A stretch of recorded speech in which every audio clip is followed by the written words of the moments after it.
Bienvenidos a la Web TV de la Universidad Continental. El día de hoy tocaremos un tema muy importante y para ello contamos con la presencia de la Máster en Ciencias de la Salud, Edalí Ortega Miranda, con quien vamos a hablar acerca de los peligros del consumo del alcohol en adolescentes. ¿Cómo está? Bienvenida al programa. ¿Cómo estás, José Antonio? Encantada de estar acá. Empezaríamos entonces dando a conocer un poco qué significa el alcoholismo. El alcoholismo se define dentro de lo que es el ámbito médico como una enfermedad en la cual la persona que consume de forma exagerada, sin control, bebidas alcohólicas y a punto de partida de este consumo exagerado va a tener una serie de problemas, tanto en el ámbito social, familiar, psíquico y finalmente físico. Yo creo que es importante recalcar que el alcoholismo como enfermedad se tiene que enmarcar dentro del gran problema de la drogadicción, es decir, todo lo que son las drogodependencias, ¿no? De hecho, es importante recordar que el alcohol es una de las más importantes drogas legales y de hecho es la puerta de entrada a otro tipo de adicciones. Es por eso que la gente debe saber que el alcohol es una droga. Hace poco revisaba un importante estudio de DeVida que nos daba a conocer que la edad promedia del inicio del consumo de alcohol en los jóvenes es de 13,3. Mientras más temprano se comience con el consumo del alcohol, pues las consecuencias a corto, a mediano y a largo plazo van a ser mucho más nefastas. Los efectos que va a tener el consumo de alcohol o en un adolescente va a ser pues mucho mayor al de una persona adulta, por el tema del peso, por el tema de que todavía hay inmaduros algunos elementos defensivos. Entonces los efectos de una intoxicación etílica van a ser mucho más severos. En otras palabras, hay mucha mayor probabilidad de muerte por intoxicación etílica en un adolescente, en un niño, que por supuesto en una persona adulta. Ahora, ¿qué sucede cuando tú consumes sustancias como el alcohol? Entre otras cosas, afecta a dos estructuras fundamentales dentro de lo que es el sistema nervioso central. El sistema límbico, que tiene que ver con todo lo que es el control de las emociones, el control del aprendizaje memoria, por supuesto se va a deteriorar muchísimo el proceso de aprendizaje, pero además origina un fenómeno de decapitación de la corteza prefrontal. ¿Qué significa esto? Esa región del cerebro, la corteza prefrontal, es la encargada de regular la conducta humana, la actividad humana, es la que nos convierte como tal en seres humanos y nos diferencia de los animales.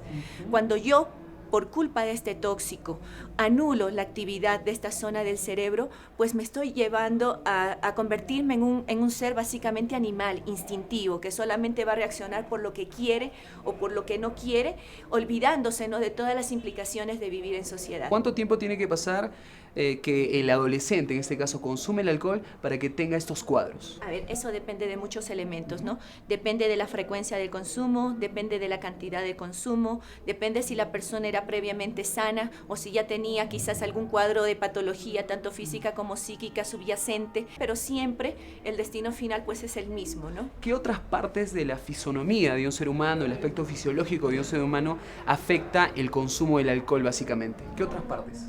A todo nivel, pues el problema de la cirrosis hepática asociado al consumo de bebidas alcohólicas, pero no es el único órgano del sistema digestivo que se daña. Se va a dañar también el estómago con la producción de gastritis, de úlceras, de sangramientos digestivos, la aparición de cáncer tanto a nivel gástrico como a nivel esofágico, también puede aparecer cáncer de boca asociado al consumo de bebidas alcohólicas.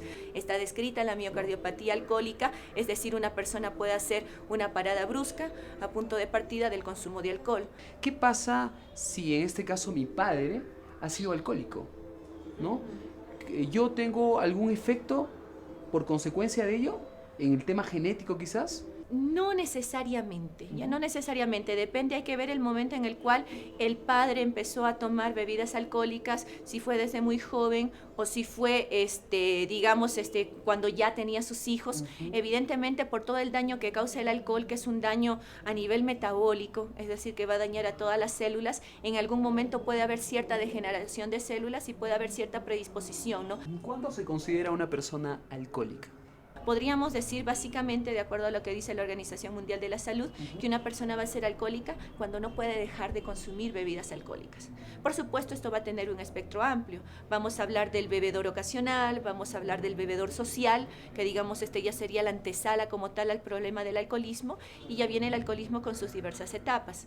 Vamos a tener una etapa dentro del alcohol que se conoce como la etapa prodrómica, en la cual la persona comienza, toma, ¿no? Consume bebidas alcohólicas y aparece un síntoma característico que es el de los olvidos, ¿no? De esas amnesias lacunares. Tomé levemente y no me recuerdo qué fue lo que hice. Ese ya es un indicativo de que comienzan a haber problemas con el alcohol, de que estás a punto de traspasar esa puerta que te lleve a la dependencia, porque ya después de este momento vienen como tal las etapas del alcoholismo propiamente relacionadas con la enfermedad alcohólica, ¿no? En la cual en un primer momento la persona va a tener una necesidad imperiosa de tomar bebidas alcohólicas, constantemente está buscando su bebida favorita, está inventando mentiras para justificar esta adicción, comienza a alejarse de la familia, comienza a alejarse de los amigos habituales. Pero tengo otro dato importante también.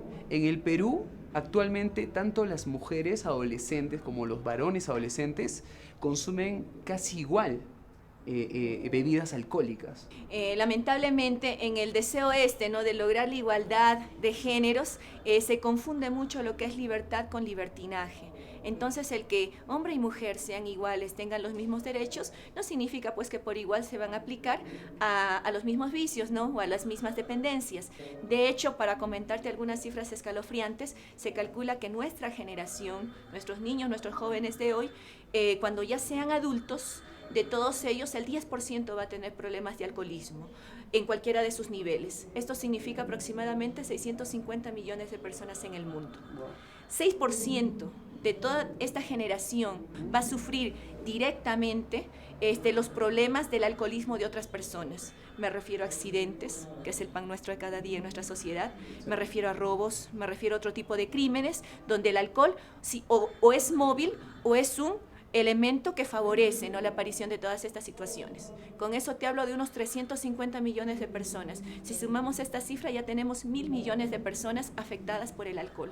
Pero si además a esto le añadimos el 10% de la población mundial que se consideran como alcohólicos pasivos, es decir, los familiares, los amigos, las personas relacionadas con el alcohólico que van a sufrir las consecuencias de tener un familiar, un amigo, una persona importante alcohólica, estamos hablando de otros 650 millones de personas, y entonces nos darían 1.650 millones de personas en nuestro mundo, de nuestros niños, de nuestros jóvenes que van a sufrir a culpa del alcohol. Pero ¿cuál sería la reflexión final para aquellos jóvenes que nos ven, principalmente para sus padres también, que de alguna forma son los indicados a encaminar a estos jóvenes, ¿no es cierto?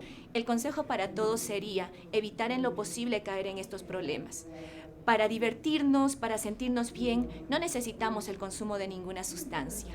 Jóvenes, ustedes tienen mucha alegría natural, tienen muchas ganas de vivir, no necesitan de nada más para poder disfrutar de esta alegría en un momento de sano esparcimiento.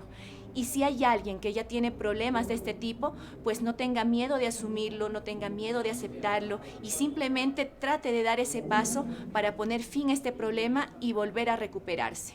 Nosotros nos reencontramos en la próxima oportunidad aquí a través, por supuesto, de Web TV de la Universidad Continental. Nos vemos.